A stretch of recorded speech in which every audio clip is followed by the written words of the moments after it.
அனைவருக்கும் வணக்கம். சற்று முன்பு தமிழக அரசு இன்று வெளியிட்டுள்ள 15 முக்கியமான அறிவிப்புகள் என்னென்ன என்பதை பற்றி தான் நம்ம இந்த வீடியோவில் டீட்டெயிலாக பார்க்க போகிறோம். ஸோ முடிந்தளவுக்கு இந்த வீடியோவை ஸ்கிப் பண்ணாமல் முழுமையாக பாருங்கள். இந்த வீடியோக்குள்ளே போகிறதுக்கு முன்னாடி இந்த வீடியோக்கு ஒரு லைக் பட்டனை ப்ரெஸ் பண்ணிடுங்க. நீங்கள் இதுவரைக்கும் என்னோட சேனலை சப்ஸ்கிரைப் பண்ணாமல் இருந்தீங்கன்னா மறக்காமல் சப்ஸ்கிரைப் பண்ணிக்கோங்க. கூடவே அந்த பெல் சிம்லையும் மறக்காமல் கிளிக் பண்ணிக்கோங்க. சரி, வாங்க இப்போ நாம் வீடியோக்குள்ளே போகலாம். முதல் அறிவிப்பு: இந்தியாவிலேயே முதல் முறையாக பேருந்து, புறநகர் ரயில், மெட்ரோ ரயில் மற்றும் கேப், ஆட்டோக்கள் போன்ற அனைத்து பொது போக்குவரத்திலும் ஒரே QR பயணச்சீட்டு மூலம் பயணம் செய்யும் வகையில் சென்னை ஒன் மொபைல் செயலியை முதலமைச்சரான மு.க. ஸ்டாலின் தொடங்கி வைத்தார்.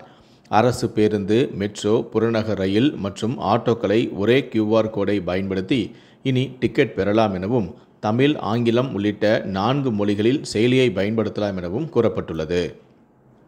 இரண்டாவது அறிவிப்பு: நடப்பு கல்வி ஆண்டுக்கான 25-26 10ஆம் வகுப்பு பொதுத் தேர்வு வரும் மார்ச், ஏப்ரல் மாதம் நடத்தப்பட உள்ளது. இந்த தேர்வெழுத உள்ள மாணவர்களின் பெயர் பட்டியல் தயாரிக்கப்பட இருக்கிறது. இதையடுத்து அனைத்து பள்ளி தலைமை ஆசிரியர்களும் எமிஸ் தளத்தில் மாணவர்களின் விவரங்கள் சரியாக உள்ளதா என்பதை சரிபார்க்க வேண்டும் என தேர்வுத்துறை உத்தரவிட்டுள்ளது. அதில் திருத்தங்கள் இருந்தால் அக்டோபர் 6 முதல் 23ஆம் தேதி வரை அவற்றை மேற்கொள்ள வேண்டும் எனவும், சமீபத்தில் எடுக்கப்பட்ட மாணவருடைய பாஸ்போர்ட் அளவு புகைப்படத்தை மட்டுமே பதிவேற்றம் செய்ய வேண்டும் எனவும் கூறியுள்ளது.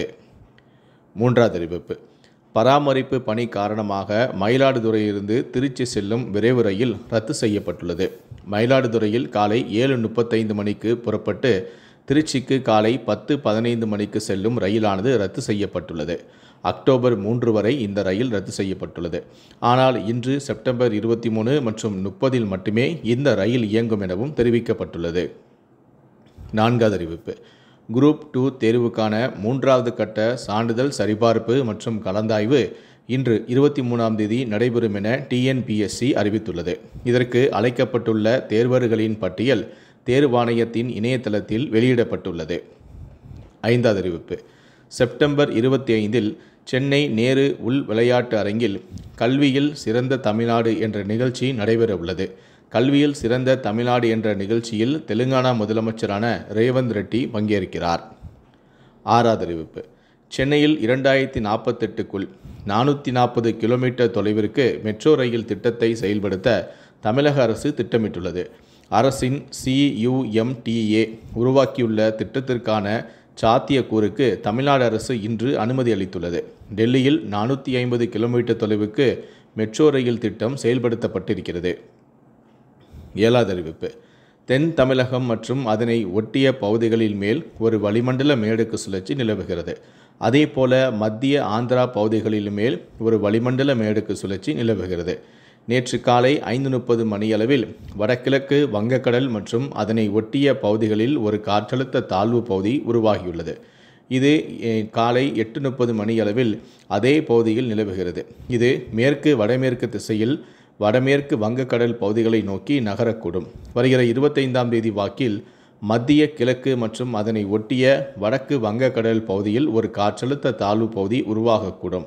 இது மேற்கு வடமேற்கு திசையில் நகர்ந்து 26ஆம் தேதி வாக்கில் தெற்கு ஒடிசா, வடக்கு ஆந்திரா கடலோர பகுதிகளுக்கு அப்பால் உள்ள வடமேற்கு மற்றும் அதனை ஒட்டிய மத்திய மேற்கு வங்கக்கடல் பகுதியில் காற்றழுத்த தாழ்வு மண்டலமாக வலுப்பெற்று 27ஆம் தேதி வாக்கில் தெற்கு ஒரிசா, வடக்கு ஆந்திரா கடலோர பகுதிகளில் கரையை கடக்கக்கூடும் என தெரிவித்துள்ளது. இந்த நிலையில்தான் செவ்வாய்க்கிழமை வட தமிழகத்தில் ஒரு சில இடங்களிலும், தென் தமிழகத்தில் ஓரிரு இடங்களிலும், புதுச்சேரி மற்றும் காரைக்கால் பகுதிகளிலும் இடியுடன் கூடிய லேசான முதல் மிதமான மழை பெய்யக்கூடும் என தெரிவித்துள்ளது. எட்டாவது அறிவிப்பு: சென்னையில் வளர்ப்பு நாய்களுக்கு மைக்ரோசிப் பொருத்துவது கட்டாயம் என உத்தரவு அடுத்த மாதம் அமலுக்கு வருகிறது.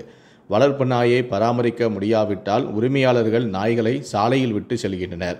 வளர்ப்பு நாய்களுக்கு மைக்ரோசிப் பொருத்தாவிட்டால் 3000 ரூபாய் அபராதம் விதிக்க சென்னை மாநகராட்சி முடிவு செய்துள்ளது. ஒன்பதாவது அறிவிப்பு: பள்ளி கல்வித்துறை சார்பில் நடைபெற்ற முப்பெரும் விழாவில் பொதுத் தேர்வில் தமிழ் பாடத்தில் 100 மதிப்பெண்கள் பெறும் மாணவர்களுக்கு 10,000 ரூபாய் வழங்கப்படும் என பள்ளி கல்வித்துறை அமைச்சரான அன்பில் மகேஷ் அறிவித்திருக்கிறார். தமிழ் மொழியின் சிறப்பையும் அதில் சிறந்து விளங்கும் மாணவர்களை ஊக்குவிக்கும் நோக்கிலும் இந்த சிறப்பு பரிசு வழங்கப்பட உள்ளது. 10வது அறிவிப்பு: வருவாய் மற்றும் பேரிடர் மேலாண்மை துறையில் நேரடி நியமனம் மூலமாக கிராம உதவியாளர்கள் பணியமர்த்தப்பட உள்ளனர். அவர்களுக்கான வயது வரம்பு நிர்ணயம் செய்யப்பட்டுள்ளது.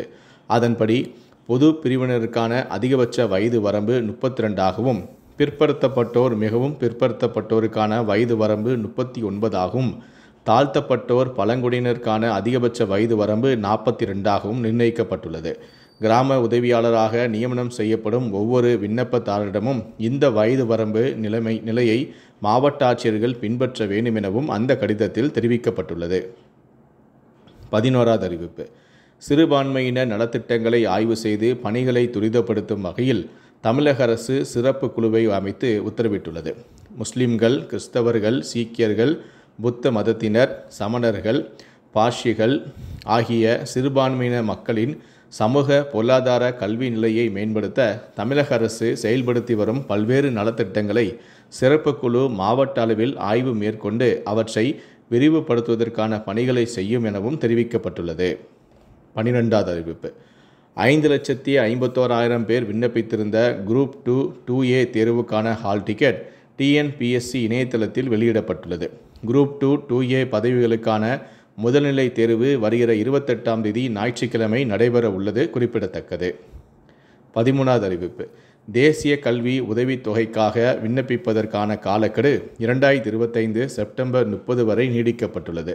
இது குறித்த முழு விவரங்களையும் scholarship.government.in என்ற இணையதள பக்கத்தில் அறிந்து கொள்ளலாம்.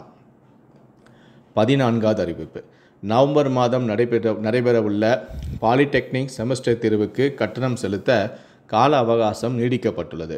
நவம்பர் மாதம் நடைபெறவுள்ள பாலிடெக்னிக் தேர்வுக்கு எந்தவிதமான அபராத கட்டணமும் செலுத்தாமல் செப்டம்பர் 20ஆம் தேதி வரையும் ₹150 அபராத கட்டணம் செலுத்தி செப்டம்பர் 21 முதல் 27ஆம் தேதி வரையும் அபராத கட்டணம் ₹250 செலுத்தி செப்டம்பர் 28 முதல் அக்டோபர் 6ஆம் தேதி வரையும் விண்ணப்பிக்கலாம். முதல் செமஸ்டர் தவிர மற்ற அனைத்து செமஸ்டர் மாணவர்களுக்கும் கடைசி வேலை நாள் அக்டோபர் 3 என்பதற்கு பதிலாக அக்டோபர் 17 என மாற்றப்பட்டுள்ளது. 15வது அறிவிப்பு. ஊட்டி, கொடைக்கானல் போன்று வால்பாறையிலும் நவம்பர் 1 முதல் இ-பாஸ் நடைமுறையை அமல்படுத்த அரசுக்கு சென்னை உயர்நீதிமன்றம் உத்தரவிட்டுள்ளது. ஊட்டி, கொடைக்கானலில் போக்குவரத்து நெரிசலை குறைப்பது தொடர்பாக வரும் டிசம்பரில் இறுதி அறிக்கை தாக்கல் செய்யப்படும் என IIT, IIM குழு நீதிமன்றத்தில் பதிலளித்துள்ளது. இந்த 15 அறிவிப்புகளை பற்றிய உங்களுடைய கருத்துக்கள் என்ன அப்படிங்கிறத கீழே இருக்கக்கூடிய கமெண்ட் செக்ஷனில் மறக்காமல் சொல்லுங்கள். முடிந்தளவுக்கு இந்த வீடியோவை மற்றவங்களுக்கும் ஷேர் பண்ணுங்கள். மேலும் இது போன்ற பல வீடியோக்களை நீங்கள் பார்க்கணும் அப்படின்னு நினச்சிங்கன்னா மறக்காமல் என்ன சேனல் நீங்கள் சப்ஸ்கிரைப் பண்ணுங்கள். கூடவே அந்த பெல் சிம்பலையும் மறக்காமல் கிளிக் பண்ணுங்கள். நன்றி, வணக்கம்.